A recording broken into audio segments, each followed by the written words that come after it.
Assalamualaikum warahmatullahi wabarakatuh. Alhamdulillahi rabbil alamin wa bi ni'matihi tatimmu shalihat. Asyhadu an la ilaha illallah wahdahu la syarika lah wa asyhadu anna Muhammadan abduhu wa rasuluhul karim. Allahumma salli wa sallim ala nabiyyina al-Mustafa Muhammadin wa ala alihi wa ashabihi ajma'in. Amma ba'd. Rabbi shrah li sadri wa yassir li amri wahlul 'uqdatam min lisani yafqahu qawli. Segala puji bagi Allah, kemudian salawat dan salam kepada Rasulullah, pada keluarga dan seluruh sahabat-sahabatnya. Bapak Ibu jamaah salat maghrib dan isya yang Allah muliakan insyaallah. Di pertemuan yang lalu kita membahas fadilah pertama, yaitu tentang fadilah ketika kita ditakdirkan menjadi miskin atau menjadi fakir miskin. Kita sudah bahas fadilah yang pertama, bahwa menjadi miskin itu lebih baik daripada kaya tapi tenggelam di dalam gemerlapnya dunia. Dan itu telah disebutkan oleh Nabi sallallahu alaihi wasallam bahwa Nabi tidak merasa khawatir kalau hidup kita miskin. Ya, tentu karena Nabi mengetahui keutamaan menjadi orang miskin. Tapi yang Nabi khawatirkan adalah ketika dibukanya pintu-pintu dunia, lalu kemudian kita mengejar dunia, berlomba-lomba di dalamnya, lalu kita binasa dengan keadaan seperti itu. Itu yang Nabi khawatirkan. Nah, jadi bahasa Nabi ini bahasa yang menggambarkan bahwa miskin itu baik. Menjadi miskin itu salah satu jalan yang paling mudah untuk mendapatkan ridha Allah Subhanahu wa taala. Menjadi kaya bukan tak baik, tetapi dikhawatirkan kaya yang menyebabkan lupa dengan tujuan hidup. Baik, kita lanjutkan berikutnya. Fadilah kedua ketika ditakdirkan menjadi miskin, yaitu orang-orang fakir dan miskin itu lebih dicintai dan diperhatikan oleh Nabi sallallahu alaihi wasallam. Jadi ini salah satu kelebihan Nabi sallallahu alaihi wasallam, memuji-muji, menghargai, sekaligus menunjukkan cintanya kepada orang-orang yang miskin. Dan itu terungkap dalam beberapa hadisnya. Di antaranya ada hadis yang diriwayatkan oleh Imam Tirmizi, Baihaqi. Sebagian ulama mengatakan hadis ini hadis yang gharib, artinya menyendiri, tidak ada bantuan atau dukungan dari hadis yang lain. Di sisi Imam Albani, hadis ini derajatnya hasan. Dari Anas radhiyallahu anhu, anna Rasulullah sallallahu alaihi wasallam qala, Rasulullah berkata, Allahumma ahyini miskinan wa amitni miskinan wa syurni fi zumratil masakin. Rasulullah berkata, ya Allah, hidupkanlah aku dalam keadaan miskin, matikanlah aku dalam keadaan miskin, dan kumpulkan aku bersama kelompok orang-orang yang miskin. Yaumul qiyamah, di hari kiamat nanti. Lalu kemudian faqalat Aisyah, ketika Aisyah mendengarkan doa Nabi seperti itu, Aisyah berkata, lima ya Rasulullah, kenapa engkau berdoa seperti itu ya Rasulullah? Rasulullah menjawab, innahum yadkhuluna al-jannah qabla aghniyaihim bi 40 kharifan. Wahai Aisyah, itu karena orang-orang miskin itu masuk surga sebelum orang kaya 40 tahun. Jadi orang miskin sudah lebih dahulu dimasukkan ke surga sebelum orang kaya masuk surga. Ya Aisyah, lalu Rasulullah menasihati Aisyah dengan mengatakan, la taruddi al-miskin walau bisyiqqi tamrah. Aisyah, janganlah engkau menolak orang miskin walaupun hanya dengan sebutir kurma. Ya Aisyah, Nabi mengatakan lagi, wahai Aisyah, ahibbi al-masakin wa qarribihim, cintailah orang miskin, mendekatlah ke mereka, fa inna Allaha yuqarribuka yaumal qiyamah, maka Allah akan mendekat kepadamu di hari kiamat. Jadi ini bahasa Nabi kepada Aisyah membuktikan bahawa Nabi sangat mencintai orang miskin dan mengatakan kepada istrinya Aisyah, cintailah orang miskin.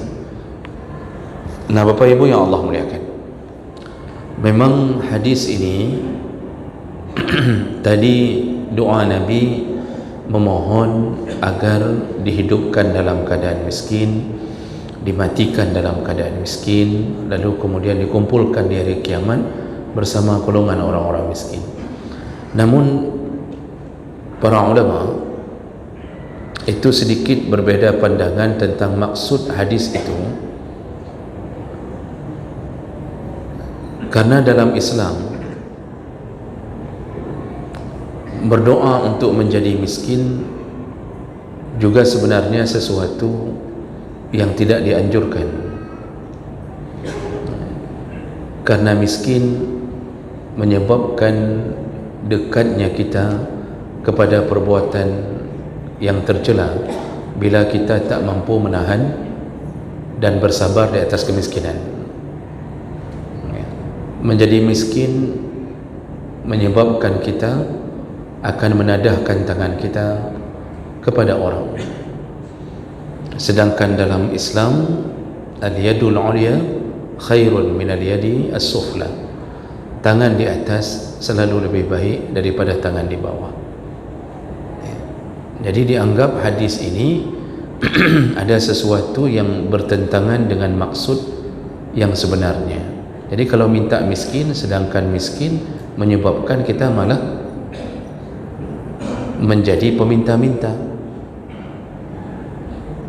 sedangkan meminta-minta adalah perbuatan yang tercela. Barang siapa yang telah membuka pintu, man fataha baba mas'alatin, barang siapa yang telah membuka pintu untuk mulai meminta-minta, artinya dia membuka dirinya, menghilangkan rasa malunya, dia mulai meminta-minta, apa kata Nabi? Fatahallahu alaihi baba faqrin, maka Allah mulai bukakan pintu kefakiran untuknya. Makanya orang yang suka minta dengan alasan miskin dapat banyak pun tak mengayakan mereka. Itu belum lagi ancaman di akhirat nanti. Semua orang yang suka meminta-minta tidak didasari dengan kebutuhan yang sebenarnya, maka mereka dibangkitkan di hari kiamat dalam keadaan wajah mereka tidak berdaging. Begitu kata Nabi sallallahu alaihi wasallam.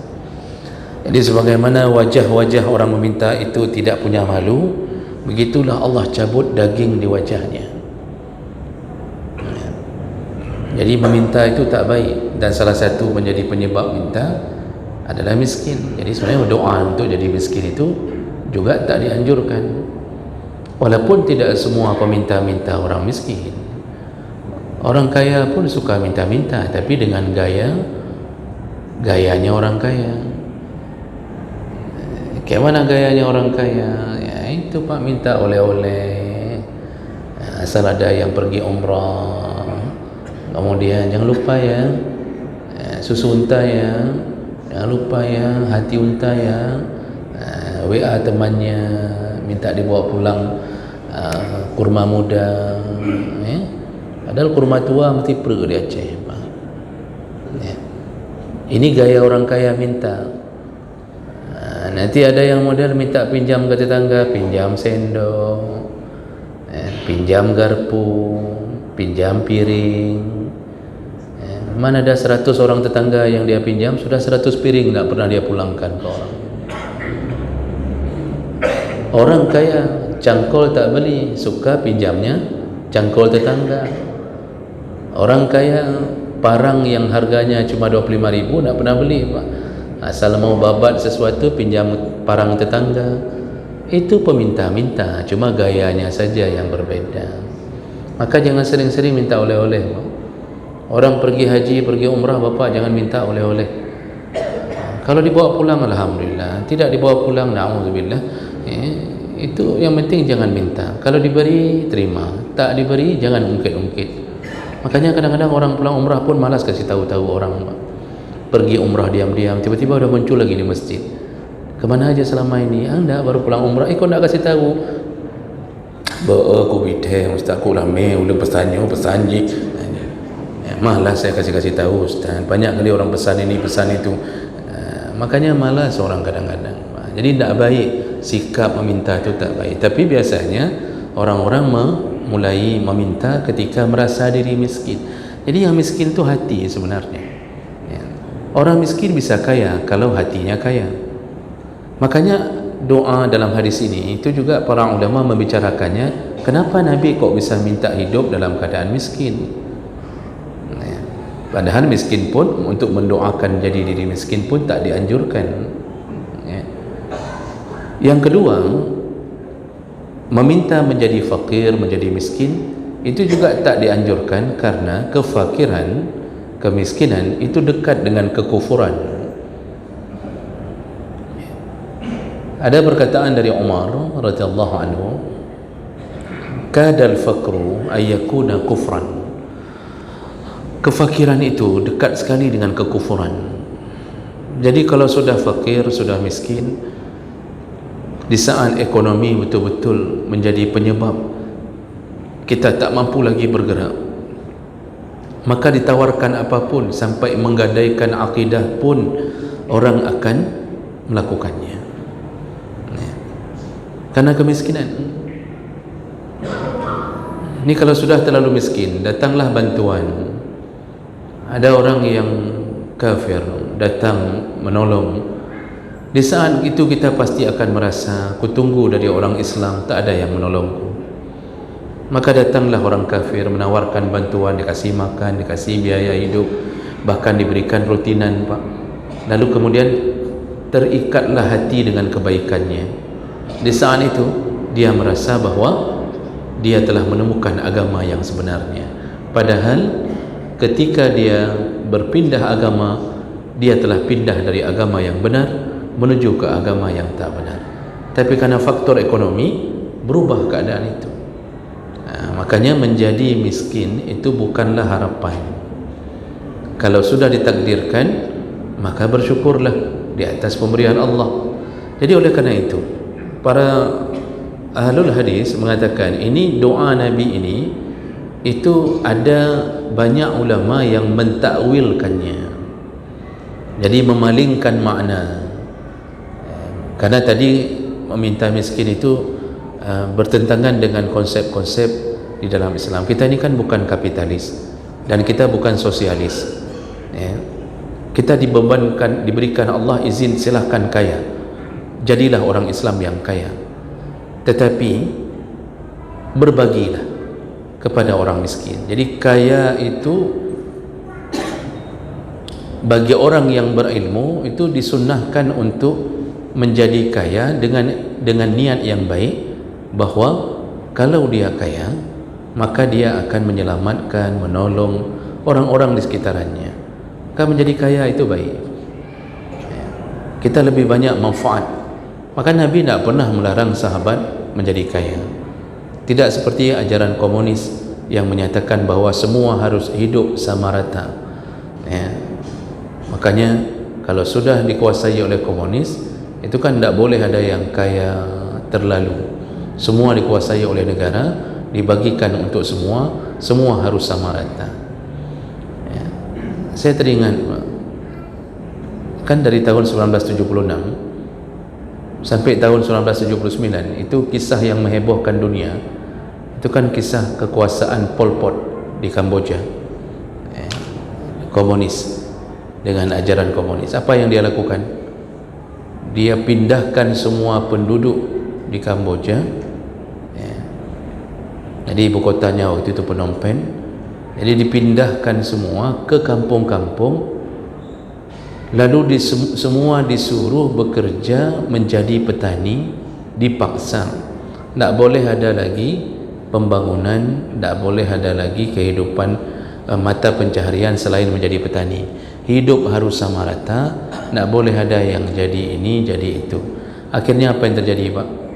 3 tahun dia berkuasa di Kamboja, 2 juta orang tewas, disiksa, dipukuli, dimatikan demi melampiaskan keinginan dia untuk membuat sistem ekonomi yang dianggap paling adil, iaitu sama rata.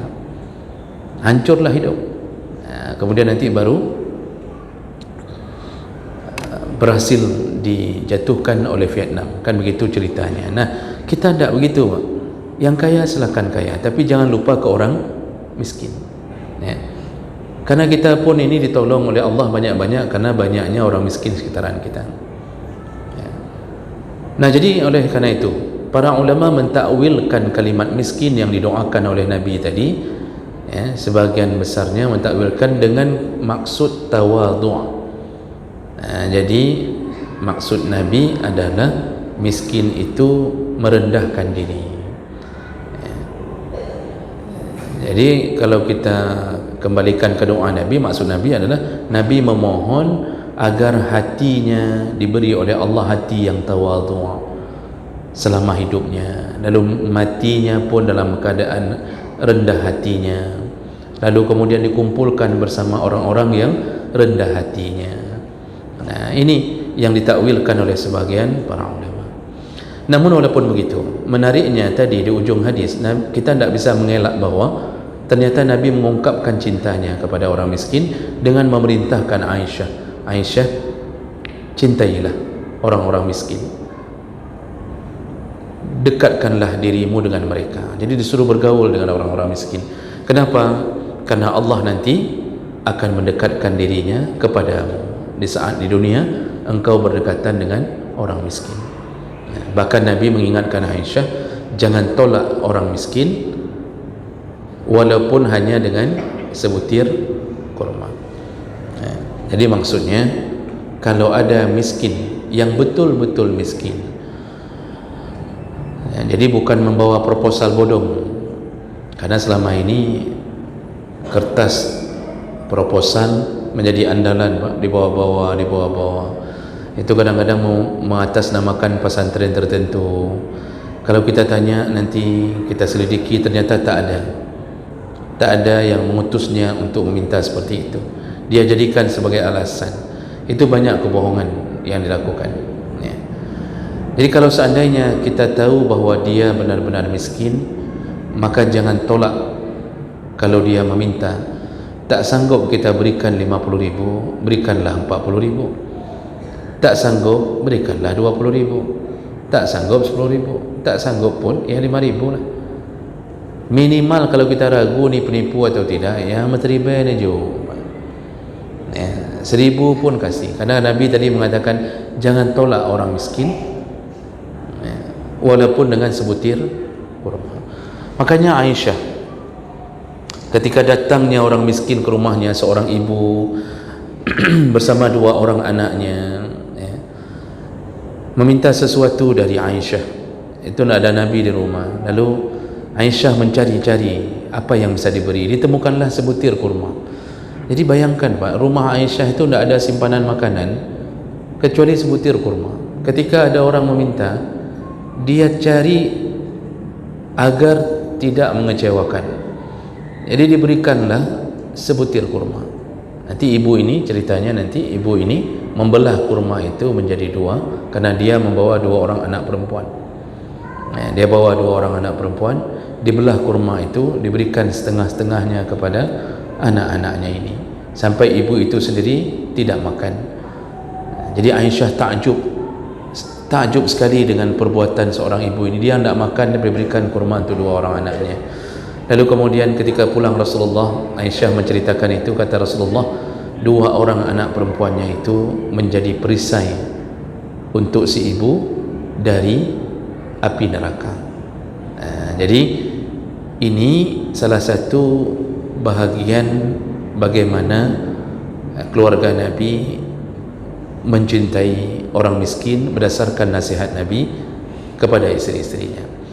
Dalam hadis yang panjang dari Muaz bin Jabal radhiyallahu anhu yang tak mungkin kita bacakan semuanya, itu ada satu kisah bahwa Rasulullah sallallahu alaihi wasallam pernah terlambat salat subuh, tapi belum keluar waktu, hampir keluar matahari. Jadi pernah terlambat, para sahabat menunggu Nabi. Lalu kemudian Nabi bangun, tapi belum keluar dari waktunya, dan mereka akhirnya salat berjamaah. Nah, setelah salat, Nabi mengatakan kepada para sahabat bahawa beliau terlambat karena ketika beliau salat tahajud, lalu kemudian dengan izin Allah beliau tertidur, tiba-tiba beliau bermimpi, didatangi oleh malaikat, lalu kemudian diperjumpakan dengan Allah, tentu dalam keadaan tidak melihatnya. Nabi mengatakan bahawa Allah berkata kepadanya, ya Rasulullah, fima yakhtasimul mala'ul a'la, kamu tahu apa yang selalu diperselisihkan, maksudnya apa yang diperdebatkan, didiskusikan oleh para malaikat di langit? Qultu la adri, aku tak tahu ya Allah. Kemudian Allah berkata, yang diperselisihkan oleh para malaikat yaitu tentang penggugur dosa. Jadi malaikat itu suka berdiskusi bahawa anak Adam ini ada amalan yang bisa menggugurkan dosa mereka. Jadi maksud diperselisihkan bahawa mereka berbincang, ketika berbincang tak lupa mereka membicarakan tentang kemuliaan amalan yang bisa menggugurkan dosa. Lalu kemudian Allah menjawab bahawa Rasulullah berkata, ma hunna, apa saja ya Allah penggugur dosa itu? Ini kemudian Nabi menceritakannya kepada para sahabat. Ini sambil Nabi cerita kepada para sahabat. Lalu dijawab, yaitu masyul aqdam ilal jama'at, wal julus fil masajid ba'da as-salawat, wa isbaghil wudu' fil makruhat. Jadi para penggugur dosa itu, amalan penggugur dosa itu adalah orang-orang yang melangkahkan kakinya menuju ke jamaah salat. Ini Bapak Ibu yang sering berjamaah istiqamah, setiap kaki yang melangkah dari rumah, utamakan setelah berwuduk. Jadi kalau ditanya mana lebih bagus wuduk di rumah atau wuduk di masjid, bagus wuduk di rumah, Pak. Jadi kita datang ke masjid dalam keadaan sudah suci. Janji Allah, setiap langkah yang kita langkah itu menjadi penyebab gugurnya dosa. Oh, saya naik mobil Ustaz, saya tidak melangkah. Ya, ukurannya ya antara jarak rumah ke masjid, dihitungnya tetap langkah. Jadi jangan kira orang naik mobil tidak ada langkahnya lalu sedikit pahalanya, entah. Kalau kayak gitu ceritanya kan malas juga kita beli mobil kan, tidak banyak pahalanya kan. Itu yang pertama. Kemudian yang kedua, duduk di masjid setelah salat. Ini kita sedang melakukannya, Pak. Bapak duduk, ibu-ibu duduk, di masjid, tidak ada yang menahan mereka kecuali menunggu salat berikutnya. Jadi kan dalam hati kita, kenapa kita mau duduk? Ya pertama dorongannya, ini kalau kita pulang ni tanggung ni, bentar lagi sudah Isya, 10 menit lagi sudah Isya. Ini kalau kita pulang ni 40 menit lagi sudah azan Isya. Hati kita akhirnya memilih untuk duduk sambil menunggu salat berikutnya. Pengajian itu kan niat kedua. Jadi yang penting kita bisa salat maghrib, nanti pulangnya sekaligus setelah tunai salat Isya. Ternyata itu menjadi penyebab gugur dosa. Ini sedang digugurkan, Pak. Dosa-dosa sedang digugurkan. Tapi pulang ni jangan makan riba lagi. Gugur dosa. Wonyo sehingga mengacok kredit lah. Lalu kemudian wa isbaghul wudu' fil makruhan. Engkau tetap menyempurnakan wudu' walaupun di dalam keadaan yang makruhan, yang tidak disukainya. Terlalu dingin, cuaca terlalu dingin, kita tetap sempurnakan wudu. Itu penggugur dosa. Nanti kalau dalam wudu, itu kita sudah pernah bahas dulu fadilah wudu, tetesan air yang jatuh menggugurkan dosa. Makanya dalam pandangan jumhur ulama, berdasarkan hadis tentang tetesan air yang jatuh menggugurkan dosa, makruh hukumnya mengelap air wudu. Habis wudu itu jangan dilap, biarkan dia mengering sendiri, karena setiap tetesan yang jatuh sampai tetesan yang terakhir menggugurkan dosa. Cuma Bapak Ibu yang Allah muliakan, ni yang digugurkan dosa mana, Pak? Dosa kecil. Kalau dosa besar itu baru gugur kalau diiringi dengan taubatan nasuha.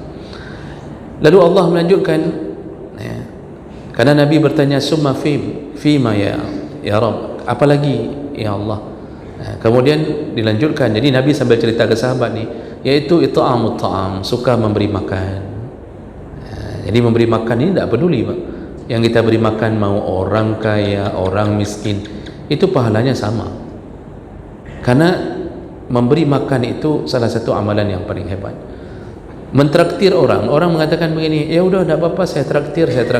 Jadi begitu diucapkan saya traktir, sang-sang ada pahala. Jadi yang dimaksud kadang-kadang orang begini mikirnya, oh saya sedekah aja, tidak apa-apa makan, saya sedekah.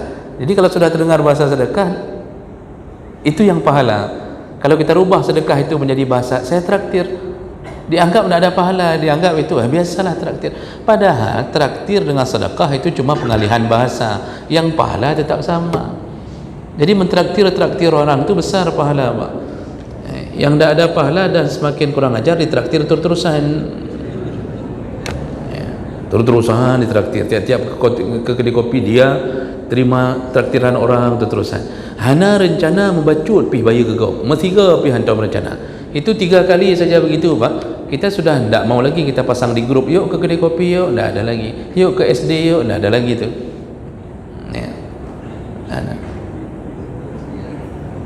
Bapak tahu SD? Sarif Delima.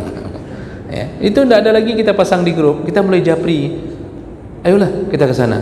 Enggak, kita undang dia, jangan.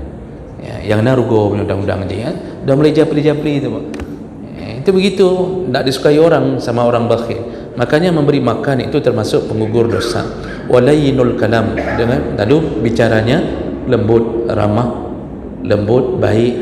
Orang yang bicara baik, Pak, itu penggugur dosa. Maka kalau bicara yang baik-baik. Wassalatu bil-lail wan nasu niyam, lalu orang salat di malam hari di saat manusia sedang tertidur, itu penggugur dosa. Nah, setelah itulah kemudian Allah berkata, sal Muhammad, mintalah sesuatu. Allah tawarkan, minta Muhammad, mintalah sesuatu. Setelah engkau tahu tadi, mintalah sesuatu. Qul. Jadi Nabi pun apa yang harus dia minta, Allah mengajarkannya. Qul, katakanlah Muhammad, Allahumma inni, ini doa Nabi, Allahumma inni as'aluka fi'lal khairat. Ya Allah, aku memohon kepadamu, izinkan aku agar terus berbuat baik. Wa tarkul munkarat, izinkan aku untuk meninggalkan, artinya buatlah aku orang yang sanggup meninggalkan kemungkaran. wa hubbul masakin. Di sini intinya bahawa Nabi pernah memohon kepada Allah, diajarkan oleh Allah agar jadikanlah aku orang-orang yang mencintai orang miskin. Lihat dalam doa Nabi saja, Nabi minta, ya Allah jadikanlah aku orang-orang yang mencintai orang miskin. Jadi jemaah merakan Allah Subhanahu wa taala, ini saya tidak teruskan karena masih panjang hadisnya, tapi poinnya adalah doa ini menjadi doa dari bibir Nabi agar beliau ditanamkan dalam hati mencintai orang miskin. Dengan begitu kita ini sebagai umat Nabi itu, kalau kita punya perasaan iba yang cepat ke orang miskin, maka kita telah mengikuti jalannya Nabi SAW. Jadi lihat orang miskin tu jangan suuzan terus-terusan. Tidak dianjurkan memberi sedekah kepada yang sudah ketahuan bahawa itu penipu, artinya menjadikan hobi seperti pengemis lampu merah, itu dijadikan sebagai pekerjaan, hobi. Salah satu jamaah kita itu pernah cerita ke saya bahawa mereka itu yang lampu-lampu merah itu sering tukar wang penghasilannya setiap hari. Salah satu tempat tukaran wangnya di salah satu toko yang jamaah kita. Jadi saya tanya berapa, hampir rata-rata setiap hari itu mereka nukar 200.000. Mereka nukar wang receh, wang receh mereka tukar, hampir rata-rata ni, rata-rata mungkin antara 150 sampai 200.000, itu hampir rata-rata. Itu pengemis-pengemis itu lampu merah itu. Jadi kalau misal full kerja full kerja dari Sabtu sampai Sabtu, tidak ada liburnya, tidak ada weekendnya, terus-terusan berdiri lampu merah, 200.000 dalam sebulan 6 juta. Sekarang honorer saja 2,5 juta, dipotong BPJS lagi 300 Pak. Mereka ada potong BPJS? Tak ada. Jadi jemaah melakukan Allah, ini hal yang begini itu jangan dipelihara Pak. Kalau kita baca hadis-hadis tentang tercelanya perbuatan meminta-minta, maka Nabi tidak menyuruh kita memberi kepada orang yang memang sudah ketahuan itu menjadi hobi baginya. Tapi yang dimaksud oleh Nabi di sini adalah cintailah orang miskin kalau dia memang sangat-sangat membutuhkan. Jangan tahan tangan kita, jangan sampai kalah dengan bisikan syaitan, karena syaitan selalu membisikkan agar kita menahan harta. Jadi kan syaitan itu menjanjikan kita kefakiran. Asy-syaitanu ya'idukumul faqra wa ya'murukum bil fahsya. Syaitan itu selalu mengiming-imingi engkau dengan kefakiran. Kayak mana maksudnya? Syaitan selalu berkata, kamu kalau banyak kali tolong orang miskin, nanti anakmu makan apa? Kalau kamu kasih ke janda itu istrimu saja, nanti bagaimana itu urusannya itu? Kamu kalau pelihara anak yatim, anakmu sendiri SPP belum cukup, terus dibisik-bisikkan, akhirnya sudah 30 tahun hidup dalam kekayaan dan kenikmatan yang Allah beri, tak pernah kita tolong orang miskin. Asal mau tolong selalu dibisikkan, anak kita mau makan apa, nanti uang jajan anak kita bagaimana, ni anak kita mau beli sepeda gunung, kalau kita kasih ke orang miskin kayak mana mau beli, kan sayang anak kita, lihat tu dia nangis. Itu semuanya bahasa syaitan. Makanya kalau istri tiba-tiba berbicara seperti itu, berarti kita telah menikah dengan syaitan. Asal kita mau tolong, istri yang mengatakan kupu nak ajuk kedih aju anak dro nak mikir dro nak. Begitu bahasa Inggerisnya Pak. Jadi istri mengatakan bahawa untuk apa tolong orang tu terusan, untuk apa pelihara anak yatim, itu kan mereka juga Allah sudah buat mereka punya rezeki khusus untuk mereka. Ini anak kita lihat beberapa tahun dia minta sepeda gunung, tunaikanlah dulu permintaan anak. Jadi kita terus di bawah, kalau kita kasih kita akan miskin, kita kasih, itulah syaitan yang berbicara. Jangan kalah dengan bisikan itu. Jadi harus sedikit memaksakan diri. Jadi orang yang punya rasa iba, lalu dia tolong orang-orang miskin ni, apa janji Allah? Wallahu fi auni al-'abdi ma kana al-'abdu fi auni akhi. Allah akan senantiasa menolong hamba selama hamba masih menolong saudaranya. Jadi konsep kalau mau hidup bahagia, ditolong Allah, anak kita semua beres, isteri kita taat, alhamdulillah salihah, anak kita dapat beasiswa sana, bisa tersana, bisa ke sini, lulus S1 tanpa ada sedikit pun biaya yang kita berikan. Dari mana kita bisa dapatkan keberkahan itu, Bapak Ibu yang Allah muliakan? Salah satunya, sering-seringlah tolong orang miskin, maka Allah tolong kita, dipermudah segala urusan. Dipermudah. Cuba buktikan sedekah ke orang miskin Pak rutin, tiap-tiap bulan. Pokoknya sedekah demi Allah Subhanahu Wa Taala. Lihat apa yang terjadi berikutnya. Allah mudahkan semua urusan. Kadang-kadang kita tidak sempat mikir pun, kok bisa ya, saya punya anak 10, semuanya sudah S1, S2, S3, semuanya saleh, semuanya berbakti. Kenapa bisa? Salah satu keberkahannya adalah menolong orang miskin. Nah, ini makanya menjadi orang miskin sangat dicintai oleh Nabi sallallahu alaihi wasallam. Mudah-mudahan dengan sedikit renungan ini kita tidak melemehkan, tidak melecehkan orang-orang miskin di sekitaran kita. Subhanakallahumma bihamdika asyhadu an la ilaha illa anta astaghfiruka wa atubu ilaik. Wassalamualaikum warahmatullahi wabarakatuh.